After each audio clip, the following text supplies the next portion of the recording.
Grabando. Pues muchas gracias, Javier, por recibirnos.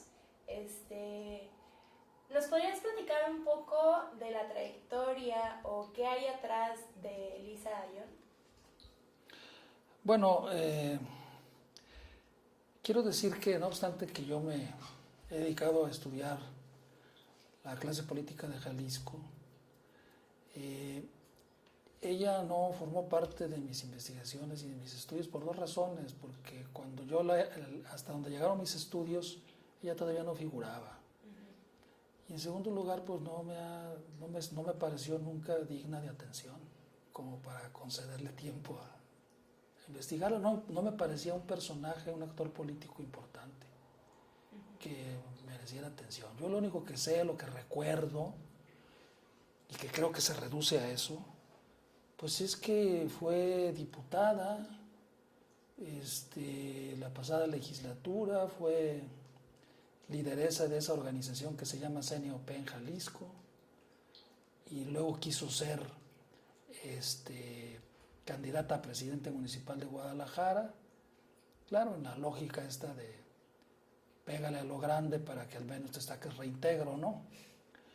Y pues lo que consiguió fue una regiduría.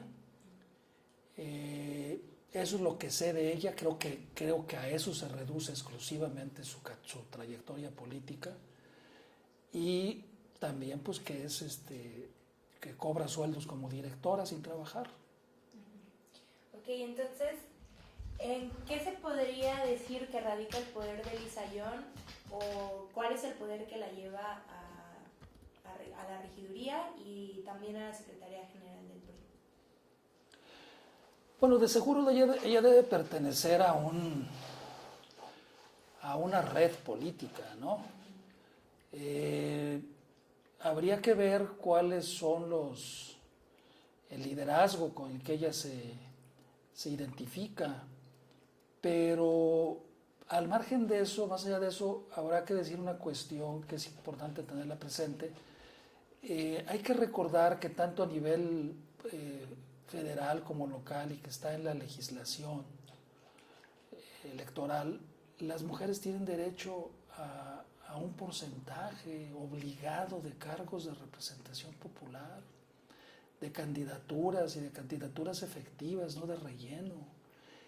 Entonces, algunas de estas féminas que han participado y escalado posiciones importantes, en principio lo han hecho explotando la cuota de género. Eso hay que decirlo, o sea, ¿sí?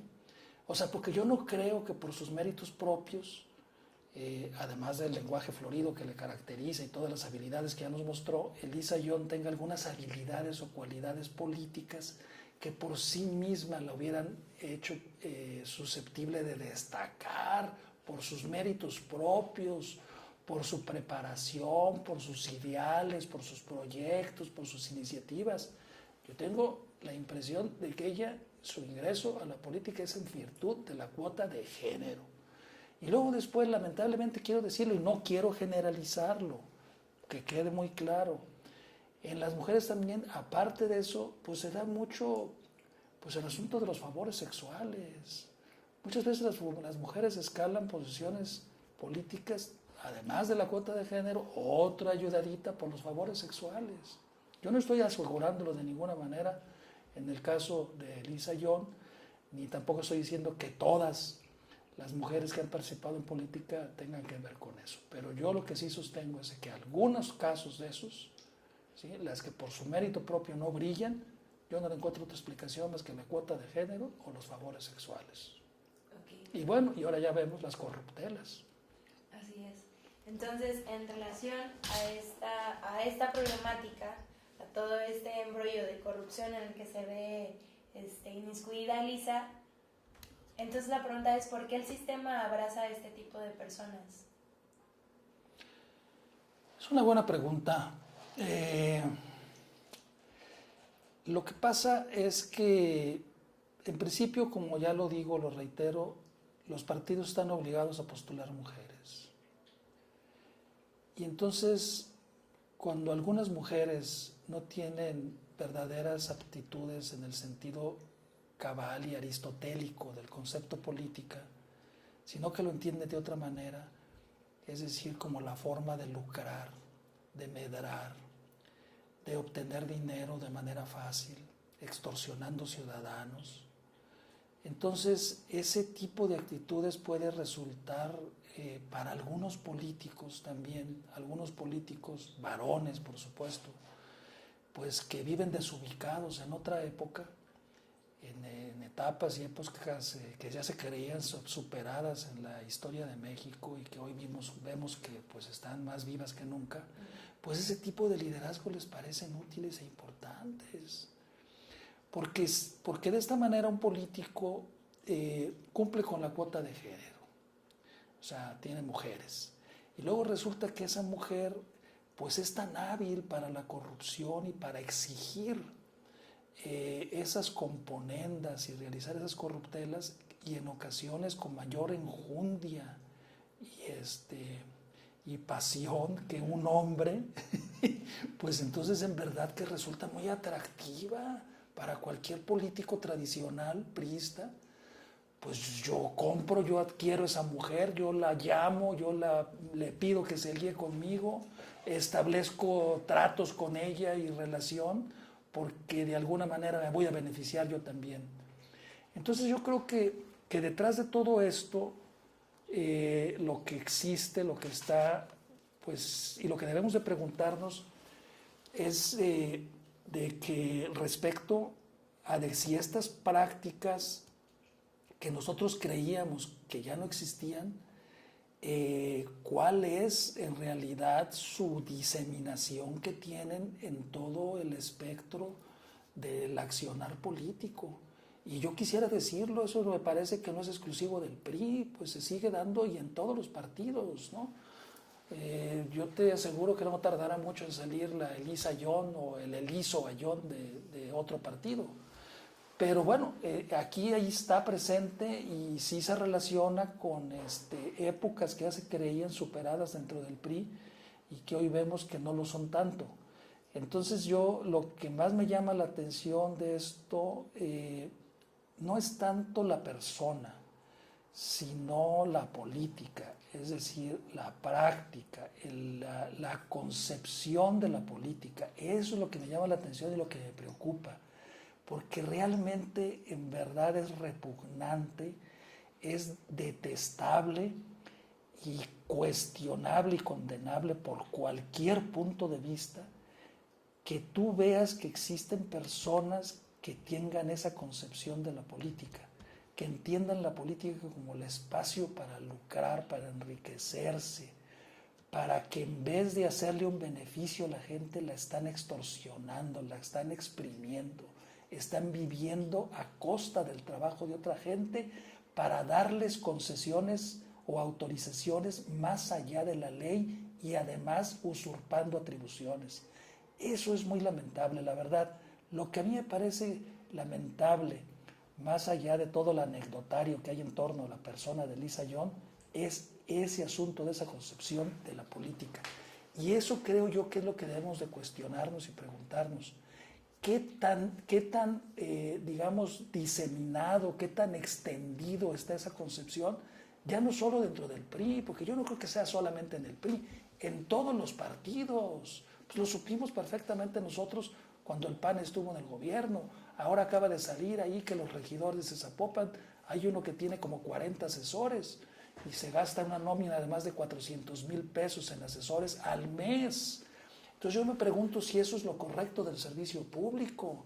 Y entonces nos damos cuenta de que eso no es un problema exclusivo de un partido, sino que es un problema de la práctica política en general, de que es un problema que tenemos nosotros como sociedad, como país, como Estado, y que no obstante los avances que han existido, tanto en términos de el acceso a las nuevas tecnologías de la comunicación, de la información y de la alternancia partidaria que se ha dado prácticamente en todos los espacios y instancias gubernamentales de este país, pues nosotros lo que vemos con tristeza es que esas prácticas que nosotros creíamos propias de mediados del siglo XX, siguen campeando y están más vivitas y más fuertes que si lo hubieran estado antes. Eso yo creo que es lo lamentable, eso es lo cuestionable y es lo que tenemos que ver. Lo demás en verdad me parece cosas pues del anecdotario y son cosas pues para la broma, ¿no? La verdad, sinceramente, ¿no? O sea, el lenguaje florido de esta señora y su forma de ser, su proceder, bueno, pues es para alimentar quizá el optimismo, ¿no? Pero no me parece serio. A mí me parece que lo serio es preguntarnos sobre ese otro asunto y lo que es más grave, lo serio debería ser preguntarnos qué va a pasar con Elisa Ayón y quién es el patrón de Elisa Ayón. Eso es lo fundamental. O sea, y también, y ese es un problema no de Elisa Ayón ni del PRI, es un problema del Estado de Jalisco y de los 3 poderes del Estado de Jalisco e incluso diría yo del Estado mexicano. ¿Qué garantías tenemos los ciudadanos de que no vuelva a surgir otra Elisa Ayón? Eso es lo que yo quiero que a mí me digan, no cuánto se robaba esa señora. ¿Sí? ¿Qué garantías tenemos de que no vuelva a surgir otra Elisa Ayón? ¿Por qué? Porque ¿qué es lo que va a pasar? Lo que va a pasar entonces es, claro, obviamente el voto de castigo para el PRI, bueno, pues el PRI que pague por sus pecados que cometió, pero el otro problema es el que más me preocupa a mí también, de que esa es una salida que puede tener el ciudadano. ¿El ciudadano qué va a decir? Ah, vas a ver, me la voy a cobrar con el PRI, voy a ir a votar en contra. Pero la otra salida es que el ciudadano diga, no voy a ir a votar ya porque todos los políticos son una bola de corruptos y de puercos, todos son una bola de Elisa Ayón. Ese es el problema, eso es lo que me preocupa a mí. Y entonces yo como ciudadano, porque también yo escuché un comentario de un alumno mío que platicábamos este asunto, que ha sido la comidilla, y entonces veíamos de que es muy difícil que el PRI pueda ganar en Guadalajara, y bueno, y el PAN, pues con los problemas que trae de sus deserciones y todo eso, y entonces una alumna me dijo, ay maestro, dice, por favor, pero no me diga que entonces va a ganar el MC, porque entonces me cambio a vivir a Colima. Entonces, digo, estoy transmitiendo exactamente lo que me dijo una alumna, y si quieren, si les molesta a los del MC, puede decir su nombre y su apellido. Entonces, creo yo que ese es el problema. O sea, ¿yo qué me voy a ganar como ciudadano? Voy a ir a votar en contra del PRI, ¿y qué garantía tengo yo que en el MC o en el PRD o en el PAN no hay otras Elisa Ayón? No, el asunto es, y tampoco es de que metan a la cárcel a Elisa Ayón, que si es culpable, bueno estuviera y que no tenga ningún privilegio ni impunidad, sino que a nosotros nos den garantías en el sentido de que no se va a volver a suscitar un caso de esos. O sea, ¿cuál es la seriedad de los organismos de combate a la corrupción que existen en el Estado? El organismo de combate a la corrupción estatal a que se comprometió el gobernador no se ha creado. El organismo de combate a la corrupción del Ayuntamiento de Guadalajara y la Carabina de Ambrosio es lo mismo, no sirve para nada, absolutamente. ¿Cómo es posible que en las narices de los miembros de esa comisión para el combate a la corrupción se estaba dando todo ese escándalo que hoy en día ha trascendido con relación a todas las irregularidades, arbitrariedades y anomalías que se han presentado en el Ayuntamiento de Guadalajara, y que ya parece ser esto ya es el cuento de nunca acabar, porque cada día sale una cosa más y otra más y otra más y otra más? Entonces, ¿cómo es posible que haya un organismo de combate a la corrupción y no haya sabido nada? O sea, ¿cómo es posible que supuestamente un secretario general estaba recibiendo $1,5 millones de pesos para unos kioscos y nadie sabía nada? O sea, y todo el problema de los funcionarios que han corrido y todo eso, y la Comisión de Combate a la Corrupción no sabe nada. Y entonces, ¿para qué queremos los ciudadanos una Comisión de Combate a la Corrupción que nos cuesta si no hace nada? Si lo único que hace es taparle a los corruptos. Entonces yo pienso que el problema de fondo es ese, el asunto de fondo es ese. En primer lugar, insisto, que no haya impunidad y que se vaya al fondo del asunto en el caso de esa señora, ¿sí? ¿Por qué? Porque ha traicionado los fines y los principios esenciales del Estado, del aparato que se inventó el género humano para gestionar la sociabilidad y la dominación de una forma racional y consensuada, el Estado. Entonces, ha traicionado los fines del Estado, ¿sí? Y la esencia del Estado. ¿Sí? Y Hans Kelsen lo decía muy claro, ¿sí? Bueno, a una persona que viola la Constitución y que traiciona los fines del Estado, se le debe de expulsar del Estado y se le debe de castigar y nunca más permitírsele que vuelva a formar parte del Estado. Entonces, la verdad, ¿qué es lo que va a pasar con Elisa Ayón? ¿Cuál es el procedimiento que va a haber? ¿La van a dejar ahí un ratito en la banca y luego al rato le van a dar otro cargo? Eso sería una burla, por favor. Es no entender nada de lo que es el Estado. Esta señora ha traicionado al Estado, ¿sí? Ha dañado la política y ha traicionado a la forma correcta y genuina como se debe hacer política. Ha subvertido todos los principios del accionar político y ha dañado de manera gravísima a las instituciones republicanas y a la democracia, porque puede ser causante no solamente de que haya voto en contra del PRI, que eso sería quizás lo menos importante, no, que haya desánimo del ciudadano y que el ciudadano ya no confíe ni crea en ningún político y ya no vaya a votar. Eso es lo grave y eso no se puede permitir y se tiene que castigar. Así es. Y bueno, ahorita ya me contestaste varias preguntas, pero ahora, ahora que Lisa ya pidió licencia, por fin, ¿crees que realmente ella se vaya con la conciencia tranquila, vaya a acceder a estar dispuesta a colaborar con la investigación que se supone que inició la fiscalía? ¿O qué es lo que...? Porque hasta el momento ella niega rotundamente todo, ¿no?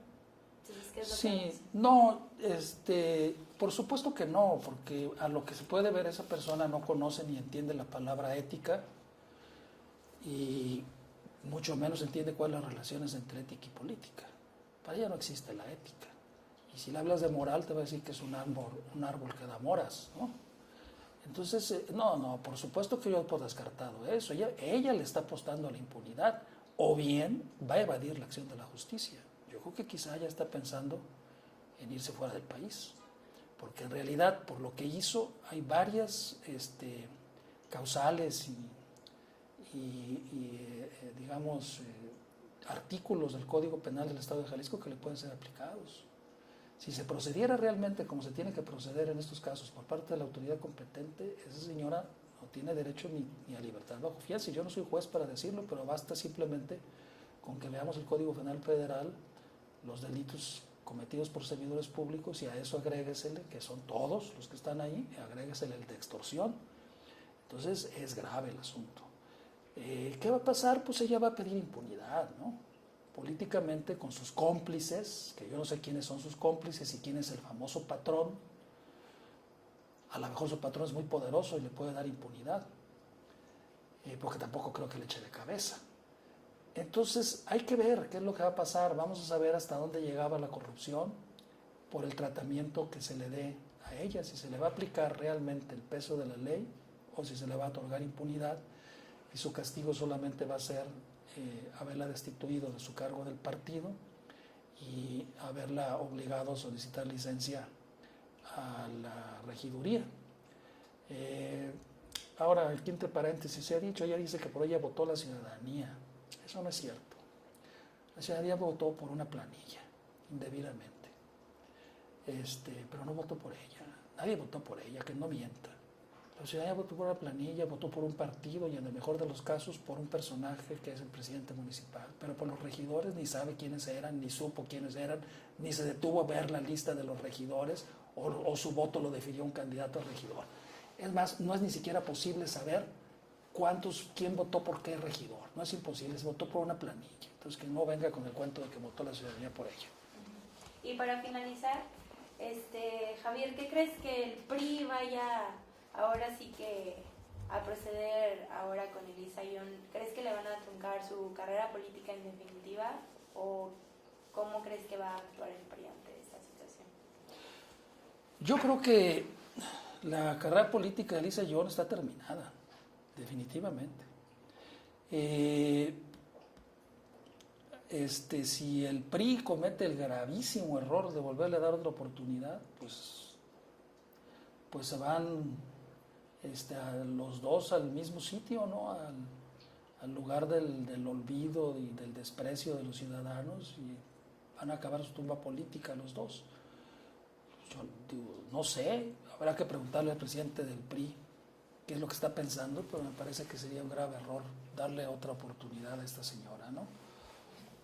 ¿Qué otro partido la cobije? Pues no creo tampoco, porque digamos, a donde vaya a llevar ese lastre, ese recuerdo.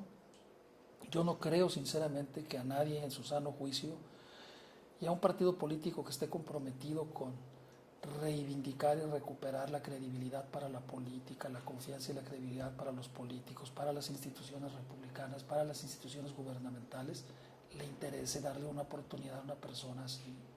La verdad, no, es que es muy lamentable, ¿no? Muy cuestionable.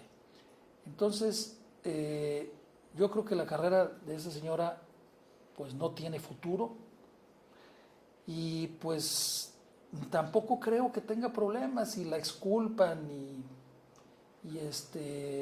no se le castiga como se le debiera si es encontrada culpable. No la estoy condenando, pero serán las autoridades competentes quienes hagan las investigaciones pertinentes y tengan que proceder como tienen que proceder, ¿no?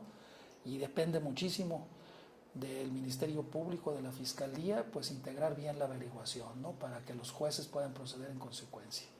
Y ojalá sus redes de complicidad no lleguen hasta allá para que la traten con benevolencia, ¿no?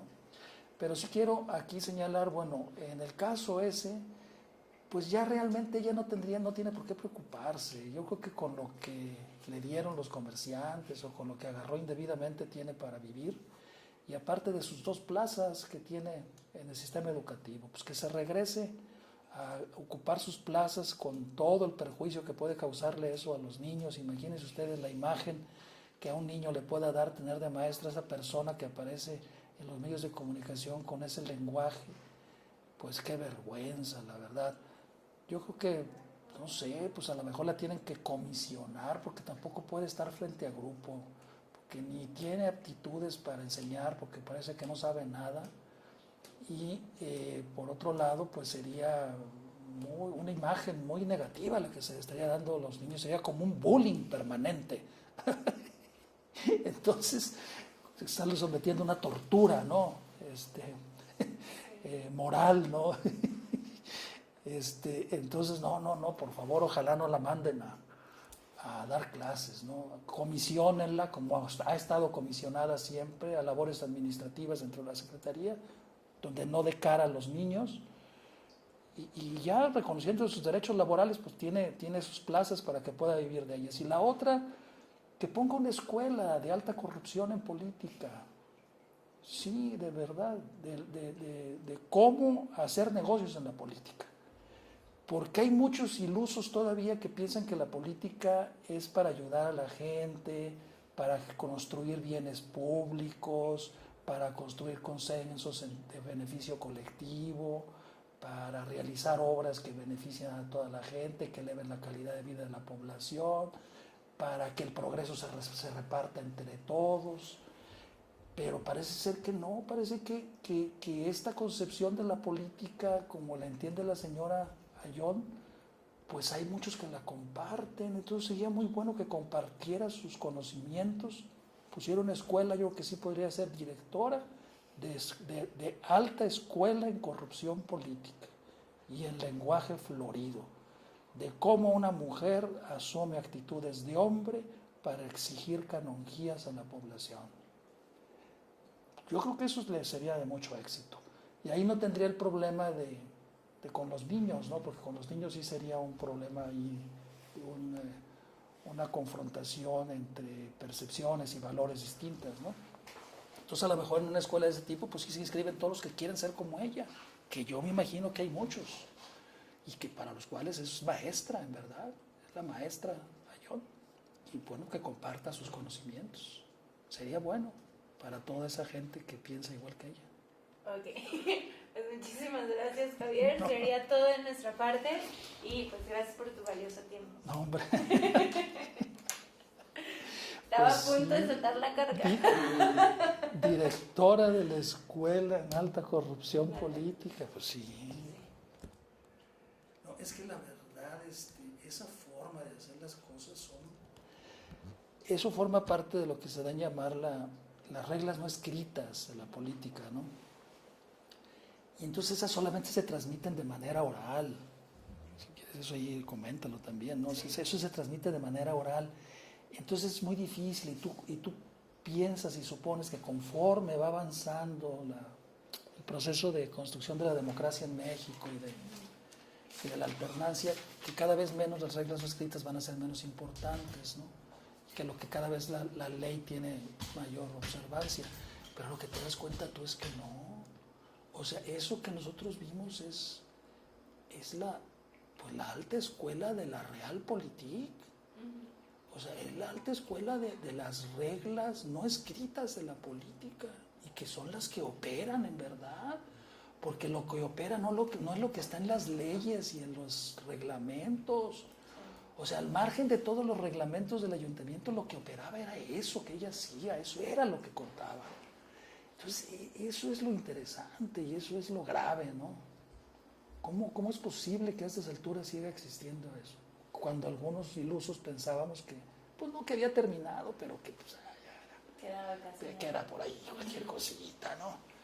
O que se presentaba a lo mejor en los sindicatos, ¿no? O en un pueblito, ¿no? ¿No? Pero en el principal ayuntamiento del país. No, y también